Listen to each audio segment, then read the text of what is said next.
안녕하세요. 해커스 스포츠 지도사 수영 7기 구술 부분을 맡아 강의하게 될 이현입니다. 오늘은 파트 4 구술 기출 문제에 대해서 한번 알아보도록 하겠습니다.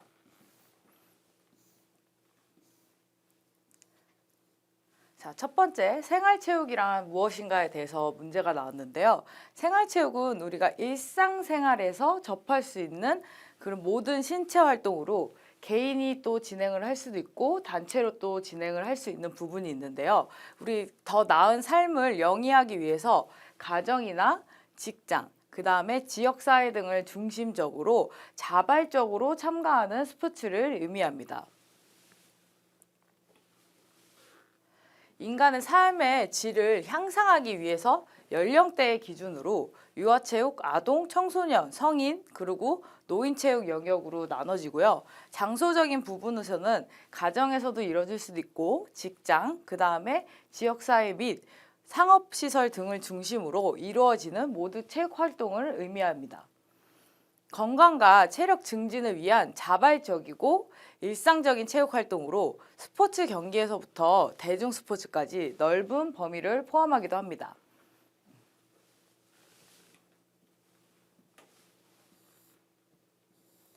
자, 두 번째 문제는 생활체육의 필요성에 대하여 설명하시오 라고 나오는데요. 생활체육은 인간의 여가 활동의 수단으로 건전한 사회풍토 조성, 그리고 스트레스 및 우울증 해소, 그 다음에 공동체 의식 강화, 국민 건강 유지에 이바지할 수 있는 그런 부분을 갖고 있습니다. 요 밑에 부분은 요거를 통합해서 나온 거니까 한 번씩 체크해 주시면 좋을 것 같아요. 자, 세 번째, 생활체육의 3대 요소는 나왔는데 프로그램, 시설, 지도자가 3대 요소며 그 외에 조직, 재정, 홍보 등이 있습니다. 요거는 간단하게만 알고 계시면 좋을 것 같아요. 자, 생활체육의 특징과 그 다음에 역할에 대하여 설명하시오. 요거는 별 2개 반짜리거든요. 그래서 요 부분은 한 번씩 꼭 읽어보시면 좋은 게 이제 생활체육의 역할은 질병의 예방과 치료 기능, 그리고 스트레스와 긴장의 완화를 통한 정서적 균형 유지, 타인과의 관계를 통한 공동체 의식을 향망하고 있고 소속감과 유대감 형성에 이바지할 수 있는 이런 기능을 역할을 갖고 있는데요. 대부분 이렇게 보면은 3가지의 요소가 지금 나와 있는데 우리가 생리적 기능 같은 경우는 말 그대로 신체적인 요소라고 생각을 해주시면 돼요. 몸을 이제 활달적으로 움직이면서 체력 및 근력 증진을 통한 성인병 예방, 그리고 치료 및 완화 등 질병 예방과 치료 효과가 있다고 생각을 해주시면 되고요.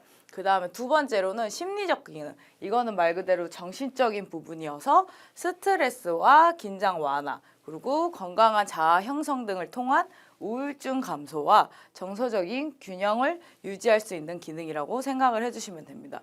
또 마지막으로 사회적 기능 같은 경우는 우리가 아무래도 활달적으로 밖에서 활동을 하다 보면 사회적인 약간 공동체 형성도 조금 잘 되잖아요. 그래서 사회적 기능으로 타인과 융합하는 과정에서 사회 규범을 또 습득을 할 수도 있고 그 다음에 공동체 의식을 함양하고 소속감과 유대감을 형성하기에 좋은 기능이 바로 사회적 기능이라고 생각을 해주시면 됩니다.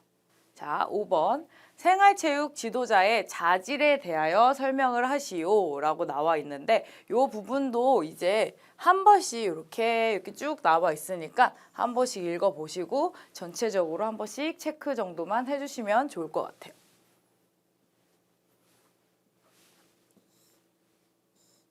6번 생활체육 지도자의 역할에 대하여 이제 문제가 나왔는데요. 이 부분도 이제 한 번씩 읽어보시면 좋은데 생활체육 지도자 같은 경우는 우리가 아무래도 지도자로서 일반 생활체육을 즐기시는 분들을 가리킬 줄 알아야 되잖아요. 그래서 지도자로서 역할에 대해서 이제 문제가 나왔는데 운동 기능의 전수, 생활체육 전문 지식을 전달할 수 있어야 되고 그리고 운동 처방, 어떻게 운동을 진행해야 될지에 대한 그런 운동 처방도 할 줄 아셔야 되고 생활체육 시설 운영 및 관리도 전체적으로 전반적으로 볼 줄 아셔야 되고 그 다음에 생활체육 체계적인 활동의 전개 그리고 사회 봉사활동, 체육에 대한 긍정적인 인식을 이제 조금 실어주는 게 되게 중요합니다.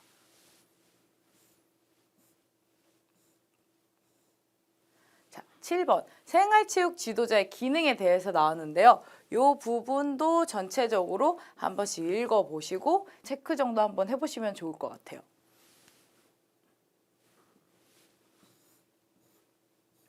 자, 8번 수영의 역사에 대하여 설명하시오 라고 나왔어요. 요거 같은 경우 보시면 별 3개짜리 문제거든요. 수영의 역사에 대해서 설명하시오 이렇게 나왔는데, 수영 같은 경우는 우리가 최초로 처음에 시작을 했을 때 우리가 생존을 위해서 처음에 시작이 되었었습니다. 생존을 위해서 우리가 식량을 획득을 하거나 아니면 더위나 화재 그리고 맹수, 전쟁으로부터 회피를 하기 위해서 처음에 시작이 되었고요. 그리고 하나의 놀이의 수단으로 처음에 수영이 시작이 된 걸로 추측이 됩니다. 그 다음에 두 번째로는 우리가 이제 처음으로 수영이 정식적으로 채택된 이제 부분이 제1회 아테네 올림픽에서 정식 종목으로 채택이 되었고요. 그리고 1908년 제4회 런던 올림픽 때 세계 국제 수영 연맹인 피나가 처음으로 결성이 되었었습니다. 국내의 경우는 1898년 무관학교에서 처음 수영을 가르치게 되었고, 지금의 동아수영대회 시초인 제1회 전국 학생 수영 경기대회가 1929년에 개최되었었습니다. 그래서 8번 문제 같은 경우는 이 2포인트 정도는 좀 확실하게 알고 계시면 좋을 것 같아요. 자, 9번. 이 부분은 대한민국을 대표할 만한 수영인은 이렇게 나왔는데, 이 부분은 이제 문제로 나온 적은 있지만 빈출 문제는 아니기 때문에 기본적으로 한 번씩 알아두시면 조금 재밌는 요소가 될 수 있거든요.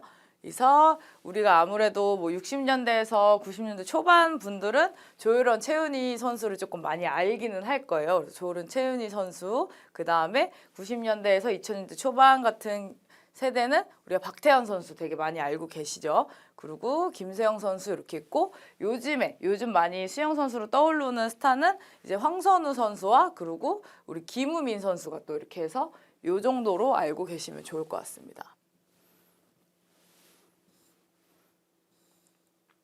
자, 10번. 요게 진짜 가장 되게 중요한 이제 문제 중에 하나거든요. 올림픽 규정 스타트 때와 그 다음에 터치패드 규격에 대하여 설명하시오 이렇게 나와요.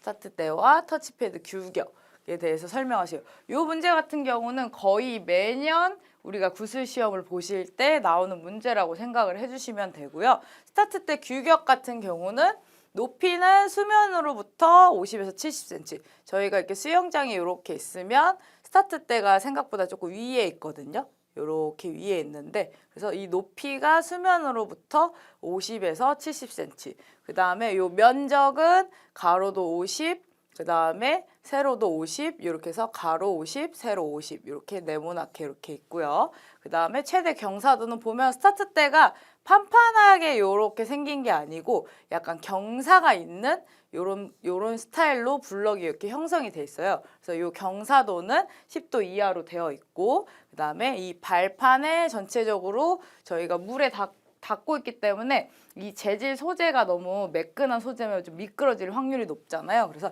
이 발판에는 미끄럼 방지가 되어 있습니다. 그 다음에 이 재질은 전체적으로 탄력이 없고 약간 단단한 그런 소재로 되어 있어요. 그 다음에 저희가 스타트를 위에서 뛰는 것만이 아니라 배영 같은 경우는 물속에서 뛰잖아요. 그래서 요즘에는 배영 같은 경우도 이제 미끄러지지 말라고, 예전에는 일반적으로 전광판 터치패드에 그냥 일반적으로 배영 발을 대고 스타트를 뛰는 형식으로 뛰었는데, 이제 배영도 마찬가지로 미끄러지는 경우가 너무 많아서 이제 배영 발판 렛지가 이렇게 새로 생겼습니다. 그래서 배영 렛지는 폭이 최소, 배영 렛지는 요렇게 네모나게 생겨서 이렇게 끈으로 이렇게 연결이 되어 있거든요. 그래서 이 폭이 최소 65cm고요. 발판의 크기는 8cm, 요 위아래가 8cm. 그 다음에 요게 약간 두께감이 살짝 있어요. 이런 식으로. 그래서 요 두께가 2cm. 그 다음에 경사도가 10. 그리고 발판은 이제 수면으로부터 높이가 요 끈으로 조절을 할 수 있는데, 요 조절이 플러스 마이너스 1부터 4까지 이렇게 조절이 가능합니다. 각자의 신체적인 요소가 다르기 때문에 이렇게 형성이 되어 있고, 그 다음에 터치패드 같은 경우는 이렇게 네모나게 직사각형 형태로 되어 있는데, 이 부분이 이제 가로는 2.4m, 그 다음에 세로는 0.9m, 그리고 이 두께가 되게 얇게 0.01m로 되어 있고요. 이 스타트 때는 수면 위로 물에 이렇게 절반 정도 잠겨 있어요. 이렇게 절반 정도 잠겼는데 수면 위로는 0.3, 수면 아래는 0.6 요 정도로 이렇게 형성이 되어 있습니다. 그래서 요 10번 문제 같은 경우는 되게 중요한 문제니까 확실하게 조금 전체적으로 알아두시면 좋을 것 같아요.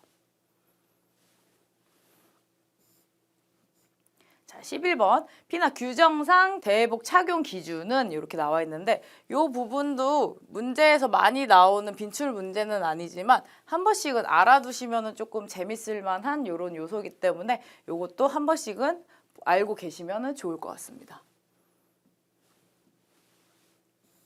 자, 12번 대회를 할 때 수심과 그러니까 수영장의 수심과 그 다음에 온도, 수온에 대하여 설명하시오. 요것도 이제 조금 빈출 문제 중에 하나거든요. 그래서 수영장 컨디션상 대회를 하실 때 수심은 최소 2m에서 최대 3m로 이렇게 형성이 되어 있는 게 좋고요. 수온은 25에서 28도입니다. 생각보다 물이 너무 따뜻한 것보다는 살짝 우리가 들어갔을 때 조금 차가운데 라고 느꼈을 때가 조금 컨디션적으로 이제 대회를 진행을 할 때 가장 좋은 온도이기 때문에 이 부분 같은 경우는 재밌는 게 각자 선수에 따라서 뭐 추위를 많이 타는 선수, 더위를 많이 타는 선수 이렇게 있기 때문에 각자 또 좋아하는 수온이 있어요. 각자 또 약간 이제 선호하는 또 수온이 있기 때문에 이렇게 25도에서 28도로 형성이 원래는 되어 있는 게 좋다고 생각을 해주시면 됩니다.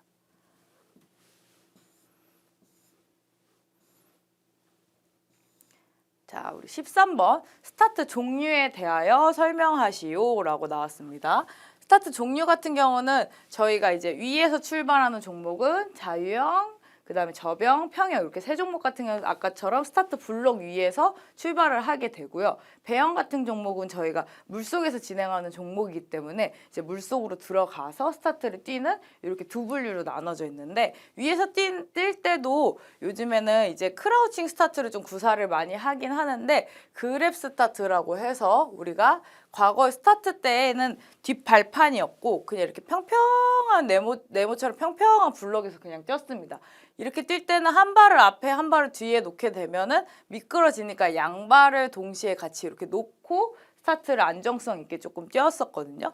그래서 여기 일반적인 스타트 방법으로 양발을 데크에 가지런히 놓고 같이 뛰는 이런 스타트 스타일이 그랩 스타트라고 알고 계시면 되고요. 그 다음에 크라우칭 스타트. 크라우칭 스타트 경우는 요즘에는 아까처럼 경사도가 이렇게 스타트 때 경사도가 어느 정도 나와 있고 여기 뒤에 미끄러지지 말라고 이렇게 발판이 있어요. 그러다 보니까 양발로 뛰는 것보다는 오히려 한 발은 앞에 한 발은 뒤에다 놓고 뒷발을 강하게 차면서 힘을 실어서 나가는 게 훨씬 더 파워풀도 하고 그 다음에 스피드적인 요소에도 훨씬 더 이득이기 때문에 요즘은 대부분 거의 다 크라우칭 스타트를 많이 구사를 합니다. 이 크라우칭 스타트는 저희가 이제 육상 출발을 할 때도 보면 바닥에 육상 출발 스타트 블럭이 앞에 하나 뒤에 하나 이렇게 나 있잖아요. 거기서 이제 도입된 스타트 방법으로 한 발은 데크에, 한 발은 여기, 한 발은 뒤에 놓고 이런 식으로 앞뒤로 해서 최대한 빠르게 나가는 방법 중에 하나로 알고 계시면 됩니다. 그 다음에 세 번째는 배영 스타트가 있죠. 배영 스타트는 물속에 입수하여서 스타트 때에 손잡이를 잡고 이렇게 보면 여기 손잡이가 또 있거든요. 그래서 여기 손잡이를 이렇게 잡고 이런 식으로 출발을 하는 게 배영 스타트로 해서 이렇게 총 3가지의 방법을 알고 계시면 될 것 같아요.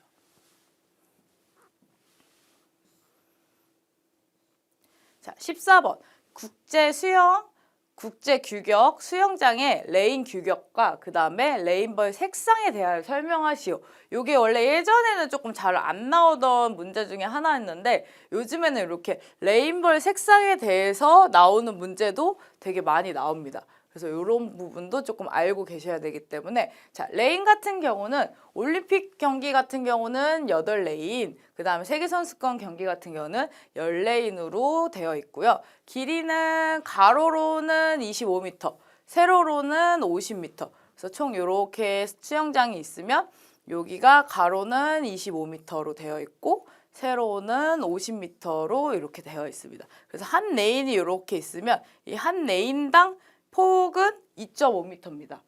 생각보다 폭이 되게 길거든요. 근데 외국 선수들 같은 경우는 신장도 길고 저희가 리치라고 표현을 하죠. 팔에 양팔을 벌렸을 때 길이가 상당히 길기 때문에 레인의 이 폭은 2.5m로 형성이 되어 있고 그 다음에 이렇게 코스로프가 이렇게 줄이 있는데 이렇게 동글동글동글하게 되어 있어요. 이 코스로프의 직경은 5에서 11cm로 이루어져 있습니다. 그 다음에 이 레인별 코스로프의 색상이 달라요. 이 문제가 되게 재밌었던 게 저희도 사실 수영 선수들 같은 경우도 대회를 뛸 때 코스로프의 색상을 그렇게 자세하게 지켜보지는 않거든요. 그래서 이 코스로프의 색상이 다르다는 거를 확고하게 모르고 있었는데 이 문제가 나옴으로써 코스로프의 색상이 다르다는 거를 되게 새롭게 알게 된 부분도 있었어요. 코스로프의 색상 같은 경우 처음에 이게 이렇게 가로로 따지면은 뭐 빨간색으로 되어 있고 노란색, 초록색 뭐 이런 식으로 되어 있다 이런 기본적인 건 알고 있었는데 자 올림픽 경기 같은 경우는 1번 레인이랑 8레인 같은 경우는 초록색으로 이제 되어 있고요. 그 다음에 가운데 2번, 3번, 6번, 7번은 파란색 그리고 완전 가운데는 노란색으로 4번, 5번 레인은 노란색으로 이렇게 이루어져 있습니다. 세계선수권 같은 경우는 레인이 2개가 더 많기 때문에 양 끝에 똑같이 초록색으로 이렇게 이루어져 있고 가운데 1, 2, 3, 6, 7, 8번 레인은 파란색 그리고 완전 가운데 레인 4번, 5번 레인은 노란색으로 이렇게 이루어져 있습니다. 그래서 이 부분도 조금 알고 계시면 좋을 것 같아요.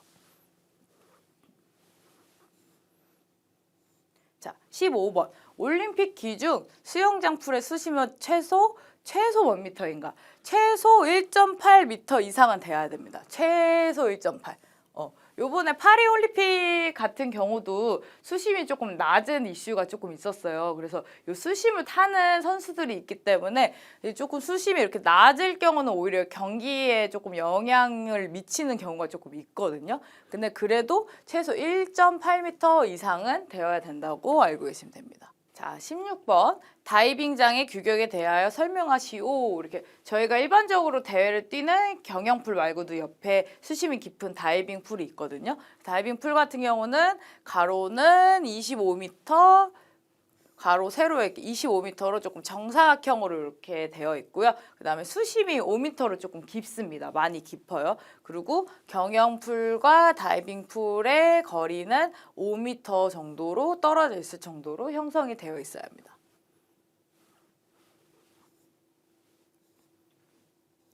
자, 17번. 수영의 종류에 대하여 설명을 하시오 라고 나와 있는데요. 우리가 흔히 알고 있는 수영 같은 경우는 저희가 그냥 일반적으로 알고 있는 뭐 자유형, 뭐 배영, 접영, 평영 이렇게 알고 계시잖아요. 근데 수영 같은 경우는 그냥 큰 틀이라고 생각을 해주셔야 돼요. 수영이 큰 틀 안에 각 종목별로 세분화되어 있는 게 육상 같은 경우도 저희가 육상이라고 통틀어지만 뭐 단거리, 장거리, 그다음에 포환 던지기, 창 던지기, 멀리뛰기 막 이렇게 나눠져 있잖아요. 그런 형태랑 똑같다고 생각을 해주시면 되고요. 수영은 총 6가지로 분류가 됩니다.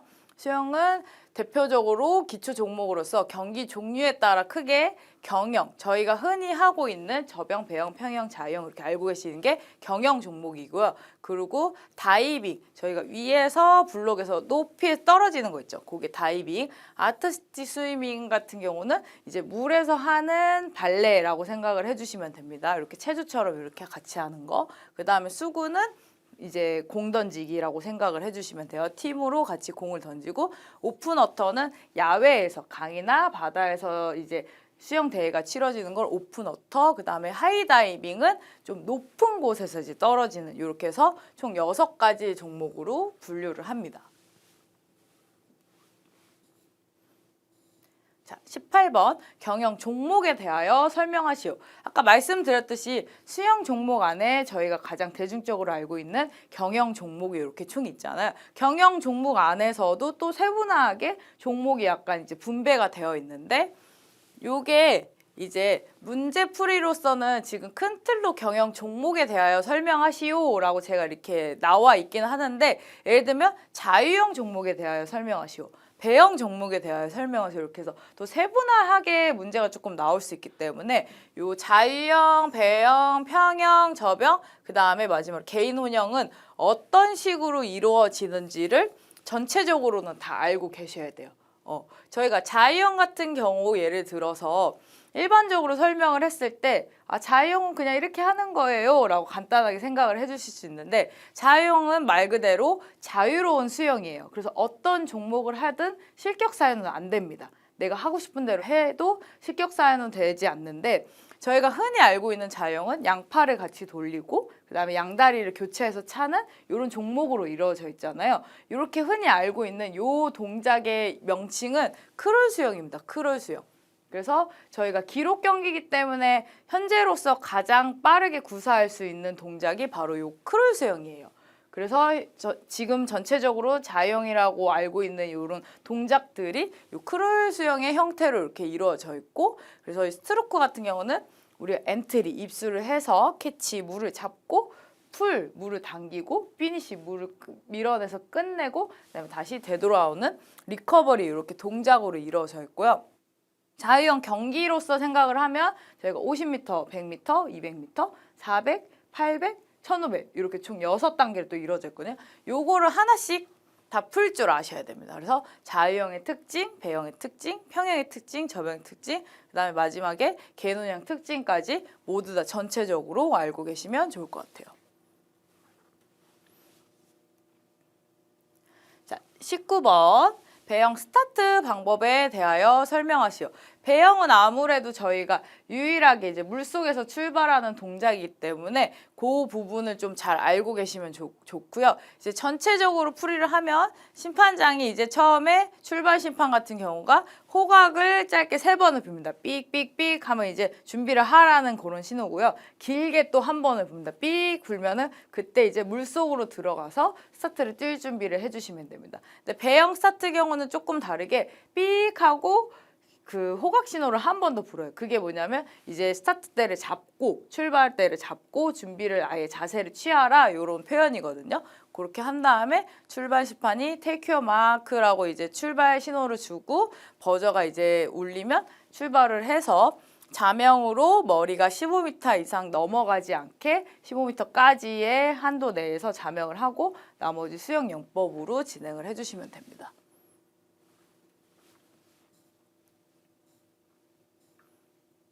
자, 20번. 경영 단체 종목에 대하여 설명을 하시오. 이제 수영 같은 경우 저희가 개인 종목으로 개인전을 뛰는 저병, 배영, 평영, 자영, 개인 혼영 이렇게 나눠져 있지만 우리가 한 팀을 이뤄서 4명씩 팀을 이뤄서 뛰는 단체 종목이 이렇게 있어요. 단체 종목 같은 경우는 저희가 처음에 개영은 400m와 800m 총 2가지 방법이 있는데 4명이서 한 팀을 이뤄서 자유형으로만 진행을 하는 겁니다. 400m 같은 경우는 이제 인당 100m씩 나눠서 처음 1번 주자가 100m 갔다 오면 터치하는 순간에 출발해서 2번 주자가 또 자유형으로 갔다 오고 3번 주자도 자유형, 4번 주자 자유형으로 해서 개영 같은 경우는 자유형으로 이제 4명에서 팀을 이뤄서 진행을 하는 부분이고 800m 같은 경우는 인당 200m씩 진행을 합니다. 2바퀴 갔다 오고 2바퀴 갔다 오고. 그 다음에 홍계영 같은 경우는 한 명당 각자 이제 어떤 종목을 할지 선택을 합니다. 한 명, 4명에서 주자면 한 명은 저병, 한 명은 배영, 한 명은 평영, 한 명은 자유형을 맡아서 이렇게 진행을 하는데 순서는 저희가 배평 접자로 이제 배영, 평영, 저병, 자유형의 순서로 처음에 배영이 먼저 출발하는 게 배영이 아무래도 물속에서 원래 출발하는 종목이기 때문에 배영을 먼저 시작으로 평영, 저병, 자유형의 순서로 이렇게 각각 100m씩 한 영법으로 나눠서 진행을 합니다. 홍계영은 800m가 따로 없고 400m 이렇게 단위 종목으로 이루어졌어요. 그 다음에 또 새롭게 생긴 종목 중에 혼성 개영과 혼성 홍계영. 남자 선수 2명, 여자 선수 2명, 이것도 똑같이 남자 2명, 여자 2명이서 개영은 아까 말씀드렸듯이 자유형으로만, 남자 2명, 여자 2명이 자유형으로만 진행을 해주시는 이런 종목이고 혼성 홍계영은 남자 2명, 여자 2명인데 요게 되게 재밌는 경기 중에 하나가 남자 선수와 여자 선수의 속도가 되게 다르잖아요. 그리고 종목에 따른 속도가 또 편차가 되게 큽니다. 같은 평영 선수여도 남자 평영과 여자 평영이 또 속도가 되게 다르잖아요. 그래서 요거를 팀을 가장 잘 짜야 돼요. 요건 되게 머리를 많이 써야 돼서 이 엎치락 뒤치락이 되게 많이 되는 종목 중에 하나가 혼성 홍계영이거든요. 그래서 이게 되게 재밌는 경기인데 요거는 일방적으로 이제 아직은 시범 경기로 조금 운영이 많이 되어 있어서 정식 종목으로는 이제 국제 대회에서만 조금 채택이 되어 있는 상황이에요. 자, 21번 경영 레인 배정 순서에 대하여 설명을 하시오. 저희가 아무래도 대회를 이제 출전을 하시면은 이제 딱 8명만 이렇게 나오는 게 아니고 저희가 뭐 인원수가 많이 나올 때도 100명이 출전할 수도 한 종목에 100명이 출전할 수도 있는데 요럴 때 이제 예선 경기를 치러서 예선 중에 1등부터 8등까지만 딱 8명을 뽑아서 결승 경기를 이렇게 진행을 하는데 결승 경기를 진행을 했을 때도 요 레인을 배정하는 순서가 따로 있어요. 레인 배정을 어떻게 하냐? 1등은 항상 가운데 레인을 줍니다.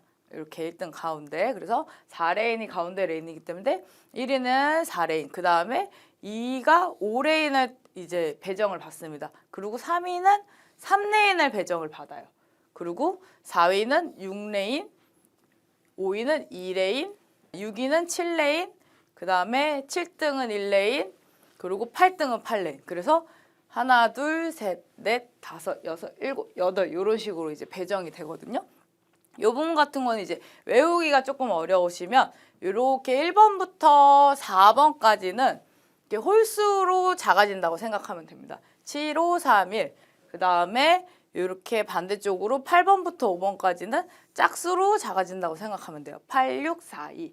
이렇게 알고 계시면 조금 편할 것 같아요. 그래서 레인 배정 같은 경우는 1등부터 8번까지 가운데부터 바깥쪽으로 순위대로 지정이 된다라고 알고 계시면 됩니다. 자, 22번 경영에 대하여 설명하시오. 아까 이것도 수영에 대하여 설명하시오 했을 때 제가 한번 짚고 넘어간 부분인데 경영은 이제 종목이 총 우리가 흔히 알고 있는 저병, 배영, 평영, 자유형 이렇게 4종목으로 알고 계시고요. 그 다음에 개인 종목 중에 또 하나가 혼자서 영법을 다 4종목을 다 진행하는 개인 혼영이 이렇게 있고 그 다음에 단체 종목은 우리가 팀을 이뤄서 진행을 하는 홍계영과 계영이 있습니다.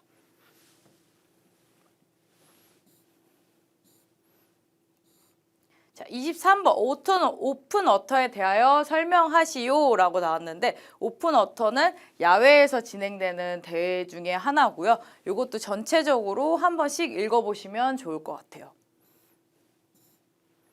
24번 수영 지도 시 가장 중요한 것은 무엇인가? 우리가 수영을 지도를 할 때 생활체육 자격증을 따면 아무래도 수영을 지도를 하기 위한 자격증이잖아요. 그래서 수영을 처음에 지도할 때는 항상 제일 중요한 건 안전이 최우선으로 되셔야 된다. 그 다음에 가장 중요한 건 대상자로부터 물에 대한 공포심을 없애고 물에 대한 적응력과 기초적인 뜨는 방법, 그 다음에 수영에 대한 기본 영법을 지도하는 것입니다. 자, 25번 운동 전 준비 운동을 해야 하는 이유.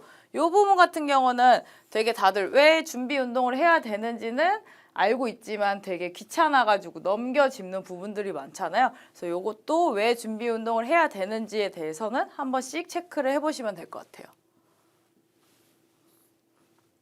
자, 26번 훈련 방법 용어인 디센딩 훈련 방법에 대하여 설명을 하시오 라고 나와 있는데 이렇게 훈련 방법 용어들이 되게 많아요. 뭐 디센딩, 프로그레시브, 네거티브 약간 이렇게 이런 식으로 되게 많이 나눠져 있는데 이 문제 같은 경우는 디센딩 말고도 뭐 네거티브라고 나올 수도 있고 프로그레시브 뭐 이렇게 나올 수도 있거든요. 그래서 이 부분은 전체적으로 조금 알고 계시면 되고 디센딩 훈련 방법은 그냥 뭐냐? 그런 디센딩 훈련 방법은 인터벌 연습입니다. 인터벌 연습으로 휴식 없이 속도를 점진적으로 증가시키는 훈련이에요. 그래서 처음에 만약에 우리가 100m를 갔다 온다라고 가정하면 똑같은 60%의 강도로 그냥 이렇게 하나, 둘, 셋 이렇게 해서 갔다 오시는 게 아니고 점진적으로 우리가 갈 때는 60%, 올 때는 70%, 다시 갈 때는 80, 그래서 다시 올 때는 90% 이런 식으로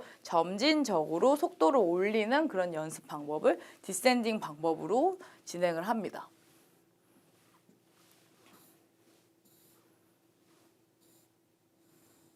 자, 27번 트레이닝의 종류에 대하여 설명을 하시오 라고 나와 있는데 트레이닝을 리피티션 트레이닝, 인터벌 트레이닝, 컨티뉴티 트레이닝, 웨이트 트레이닝, 루트 트레이닝, 이미지 트레이닝 이렇게 해서 엄청 많은 종류가 있어요. 그래서 형식에 따른 트레이닝도 있고 내용에 따른 트레이닝도 있거든요. 그래서 이 부분도 한 번씩은 읽어보시면 좋을 것 같아요.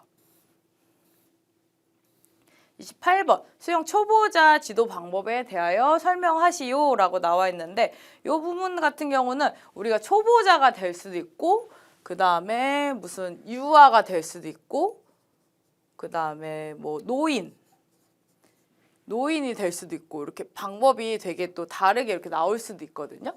그렇기 때문에 이것도 조금 전체적으로 알고 계시면 좋은데 여기서 이제 초보자 같은 경우는 저희가 이제 처음에 어떻게 해야 될지 모르는 경우가 가장 많잖아요. 그래서 물과 친해지는 방법을 먼저 적응력을 먼저 키워주셔야 됩니다. 친해지는 방법, 그 다음에 이제 저희가 일상 밖에서는 뭐 숨 쉬고 이렇게 하는 게 어렵진 않은데 물속에서는 호흡을 하는 게 가장 어렵기 때문에 기본적으로 호흡하는 방법, 그리고 물에 뜨는 방법, 그 다음에 추진력을 얻기 위한 발차기 차는 방법, 팔 동작하는 방법, 그리고 요거를 전체적으로 한 번에 할 수 있는 콤비네이션 순서로 진행을 해주시면 되고 그리고 연령, 성별, 나이, 배우는 목적에 따라서 난이도와 강도를 조절하여서 지도를 해주셔야 됩니다. 자, 29번 여기서 되게 중요한 문제가 또 나오거든요. 자, 29번 부력에 대하여 설명을 하시오. 저희 사람은 인간적으로 생각보다 물속에 들어갔을 때 다들 뜨는 게 어렵다고 생각을 하시지만 생각보다 완전 바닥까지 가라앉는 게 훨씬 더 어려워요. 그래서 이렇게 부력에 대한 게 이런 부분이긴 한데 저희가 이제 흔히 물에 들어가서 방방 동동 떠 있을 수 있는 그런 능력은 양성 부력이라고 합니다. 양성 부력은 말 그대로 물체의 무게가 밀어낸 물보다 가벼워서 물에 뜨는 거예요. 그래서 물이 이렇게 있으면 저희가 이렇게 수면에 이렇게 동동동동 떠 있는 건 양성 부력이라고 하고요. 중성 부력은 이것도 저것도 아닌 거예요. 뜨지도 않고 가라앉지도 않는 이 중간에 있을 수 있는 능력. 이 부분은 이제 수심에 대한 영향도 되게 많이 미치거든요. 그래서 여기 중간에 있는 게 중성 부력이고 음성 부력은 물체의 무게가 밀어낸 물보다 무거워서 물에 가라앉는 거예요. 만약에 우리가 이제 물에다가 이제 덤벨 같은 걸 뚝 떨어뜨리면 무게가 어느 정도 있으니까 쭉 가라앉잖아요. 약간 그런 것처럼 이제 바닥에 쭉 가라앉는 게 음성 부력입니다. 그래서 양성 부력, 중성 부력, 음성 부력 이렇게 세 포인트 꼭 알고 계셔야 합니다.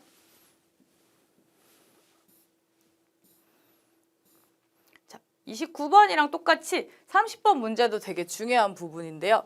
바로 저항에 대하여 설명을 하시옵니다.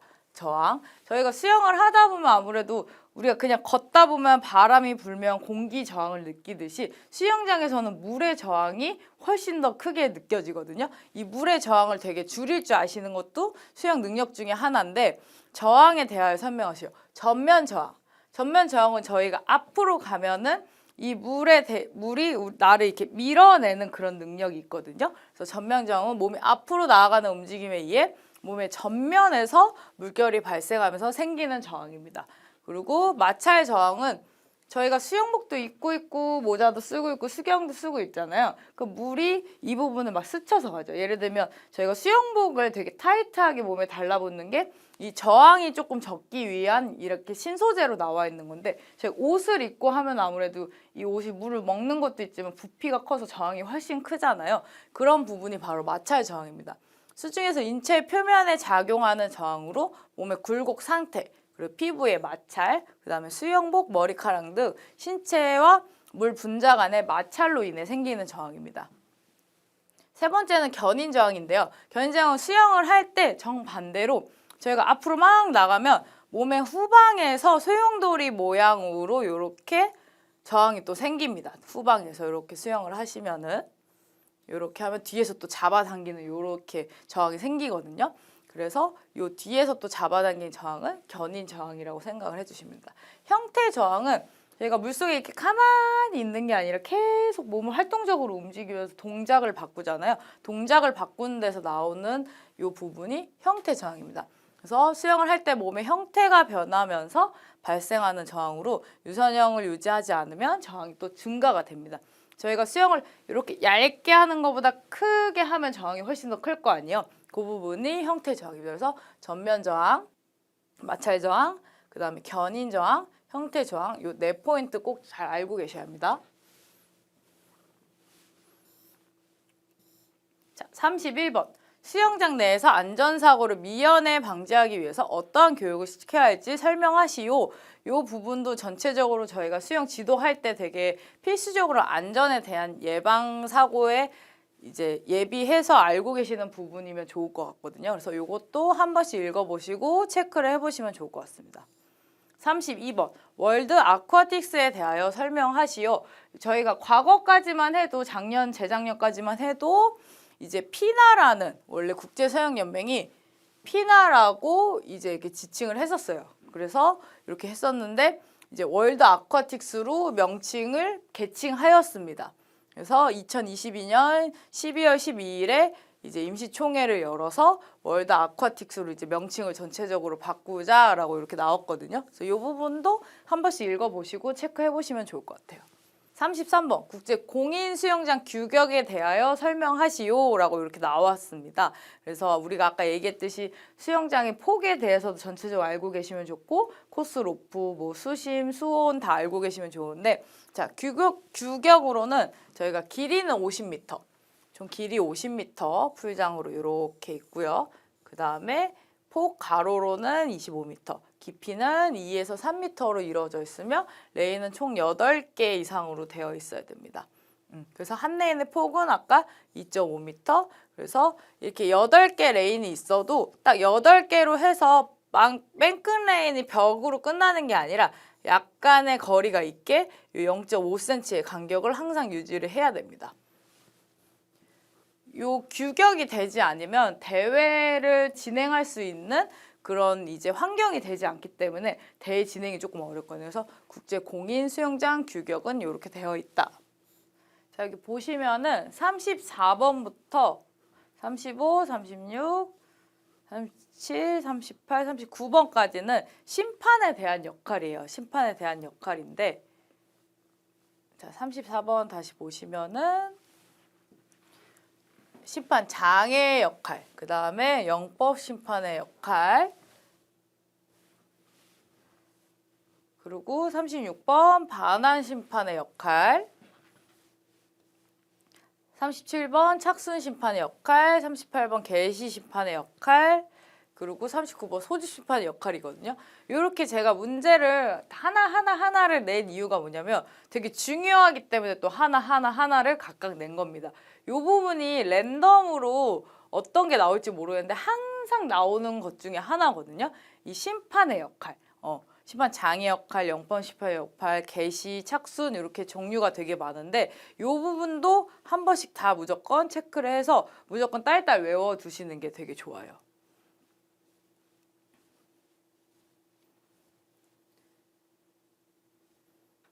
자, 40번으로 넘어갈게요. 심판 자격을 취득하기 위한 자격 기준에 대하여 설명을 하시오 라고 나와 있는데 심판 자격을 취득을 한 후 2년이 경과를 하고 시도대회 또는 3회 전국 대회에서 3회 이상 심판으로 활동한 자로서 16시간의 2급 심판 이론 과정을 수료하고 전국대회에서 16시간의 실습 과정을 이수한 자여야 한다라고 이렇게 나와 있습니다. 그래서 이 부분도 한 번씩 읽어보시면 좋습니다. 자, 41번.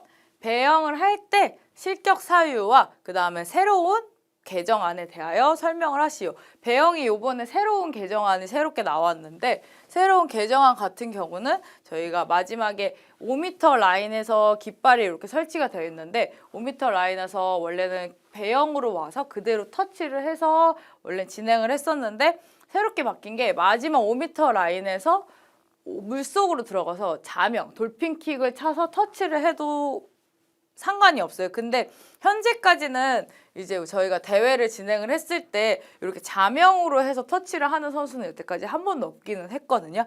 아무래도 이게 새롭게 개정이 나오기는 했는데 아직까지는 조금 빠르지 않고 저희가 마지와 5m 같은 경우는 호흡이 많이 가쁘기 때문에 요거를 시도하는 선수가 아직까지는 없지 않나라고 생각이 또 듭니다. 그리고 실격 사유로서는 경기 종료 전에 신체 일부가 벽에 닿지 않은 상태에서 누워있는 배영의 자세가 흐트러질 경우 이 부분은 배영은 저희가 누워서 동작을 진행을 하시는데 항상 누워서 동작을 진행을 하실 때도 과하게 롤링을 많이 해서 등이 보이면 항상 실격이 나오거든요. 그래서 이 부분은 등이 보이지 않게 저희가 마지막에 터치, 마지막 피니시 터치를 하실 때까지는 등이 보이지 않게 만들어줘야 된다. 그래서 과도한 회전으로 등이 보일 경우 실격된다. 이 두 포인트가 같은 말이고요. 자명 후 양손으로 물을 스트로크 하면은 실격된다. 자명을 하고 한 손을 돌리면서 이제 교차를 하면서 나와야 되는데 자명하고 양손으로 물을 스트로크 하면 실격이 된다. 배영 턴을 할 때 엎드린 상태에서 한 번의 스트로크만을 허용하며 팔접기가 끝난 후에 킥을 금지를 한다.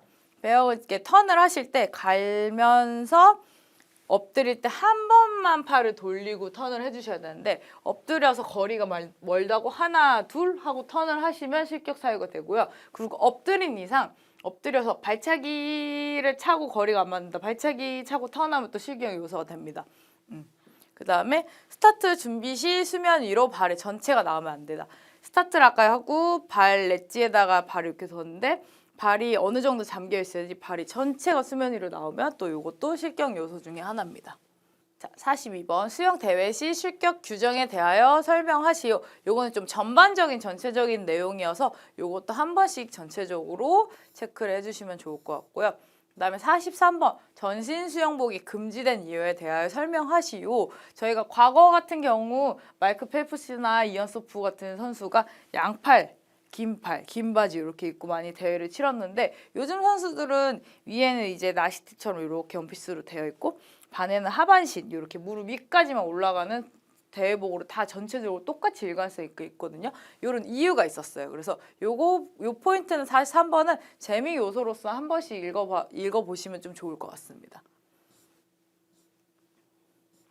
자, 44번. 개인 혼영에 대하여 설명을 하시오. 대부분 이제 개인 혼영 같은 경우 제가 선수 때 했던 주종목이 바로 이 개인 혼영 종목이었어요. 근데 개인 혼영을 모르시는 분들이 상당히 많더라고요. 일반 분들 같은 경우는 자, 뭐 선생님은 어떤 종목을 하셨었어요? 선수 때 어떤 종목 하셨었어요? 이런 질문을 되게 많이 받는데 한번 맞춰보세요 라고 얘기를 하면 이 개인 혼영은 항상 거의 안 나오다가 항상 마지막에 나옵니다. 그래서 저희가 흔히 알고 있는 종목은 아까 얘기했듯이 네 종목 저병, 배영, 평영, 자영은 조금 알고 계시는데 이 개인 혼영에 대해서는 잘 모르고 계시더라고요. 개인 혼영이 뭐냐? 개인 혼영은 한 명의 선수가 이 네 종목을 다 하는 거예요. 한 명의 선수가 저병, 배영, 평영, 자영의 순서로 각 종목당 4분의 1씩 영역을 하는 종목입니다. 네. 그리고 대회 출전 종목으로서는 200m 그래서 저병 50, 배영 50, 평영 50, 자영 50 이런 식으로 200m와 그리고 400m, 100m씩 가는 저병 100m, 배영 100m, 평영 100m, 자영 100m 이런 식으로 가는 종목이거든요. 그리고 저희가 생활체육 지도자 자격증을 이제 따실 때 실기 시험이 개인혼영 100m죠. 개인혼영 100m. 그래서 저희는 25m씩 완영을 해주셔야 되고 그래서 개인혼영 종목은 이런 식으로 한 명의 선수가 4가지 영법을 다 4분의 1씩 영역을 해주셔야 된다라고 알고 계시면 됩니다. 자, 45번. 저병의 입수 동작부터 되돌리기 동작까지 설명을 하시오. 요거는 말 그대로 팔 동작을 어떻게 해야 되냐를 한 번 팔을 돌릴 때 이제 세분화해서 설명을 해봐라 이런 부분인데 이게 저병이 될 수도 있고 배영이 될 수도 있고 평영이 될 수도 있고 자영이 될 수도 있어서 이 부분도 다 한 번씩 보시면 좋은데 저병은 팔을 한 번에 돌릴 때 처음에 엔트리 팔이 입수를 하는 동작 그 다음에 물을 살짝 누릅니다. 우리 푸시 그 다음에 물을 잡기 위한 캐치, 팔꿈치를 살짝 세워서 캐치, 그리고 스컬링 풀, 여기서 여기까지 쭉 물을 밀어내는 동작, 풀 동작, 마지막 끝나는 피니시, 그리고 8이 돌아오는 리커버리 동작으로 총 6단계로 이렇게 나눠져 있습니다. 46번 경영 개인 종목과 단체 종목에 대하여 설명을 하시오. 경영 종목은 개인 종목과 단체 종목으로 나눠져 있는데요. 개인 종목은 자유형, 배형, 평형, 저병, 그 다음에 개인 혼형 이렇게 총 5가지의 종목으로 나눠져 있고요. 단체 종목은 개형과 혼개형, 혼성개형, 혼성 혼개형으로 이렇게 총 4가지 방법으로 나눠져 있습니다.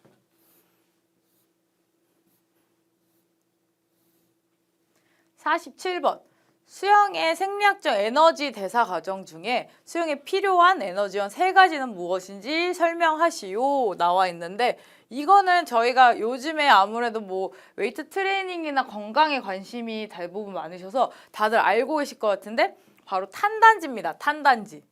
탄수화물, 단백질, 지방. 그래서 탄단지 여기 3가지 요소가 에너지원 중에 하나인데, 처음에 저희가 이제 운동을 시작을 하면 가장 쉽게 쓸 수 있는 이 에너지원이 탄수화물이에요.